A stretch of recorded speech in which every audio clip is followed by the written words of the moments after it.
Wherever you go, whatever you do, throw a little at it. Omax, Vest and Briefs. தூத்துக்குடியில் மாணவி பாலியல் வன்கொடுமைக்கு ஆளாக்கப்பட்டு கொலை செய்யப்பட்டதற்கு நீதி கேட்டு யாதவர் இளைஞர் அணி கூட்டமைப்பினர் 2வது நாளாக போராட்டம் நடத்தினர். தூத்துக்குடி மாவட்டம் விளாத்திக்குளம் அடுத்த வேடநத்தம் கிராமத்தில் 12ஆம் வகுப்பு மாணவி பாலியல் வன்கொடுமைக்கு ஆளாக்கப்பட்டு படுகொலை செய்யப்பட்டார். இந்த சம்பவத்திற்கு நீதி கேட்டு திருச்செந்தூரில் யாதவர் இளைஞர் அணி கூட்டமைப்பினர் 2வது நாளாக உண்ணாவிரத போராட்டத்தில் ஈடுபட்டனர். அப்போது அங்கு சென்ற பாஜக மற்றும் நாம் தமிழர் கட்சியினர் போராட்டத்திற்கு ஆதரவு தெரிவித்தனர்.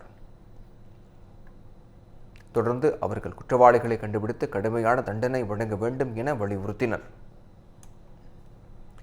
விளாத்திக்குளம் அருகே மாணவி கொலை செய்யப்பட்ட சம்பவத்தில் ஒரு வாரமாகியும் குற்றவாளிகளை கைது செய்யாத தமிழ்நாடு அரசை கண்டித்து பரமக்குடியில் சாலை மறியல் போராட்டம் நடைபெற்றது. 500க்கும் மேற்பட்டோர் திரண்டு சாலையில் அமர்ந்து போராடியதால் போக்குவரத்து பாதிக்கப்பட்டது.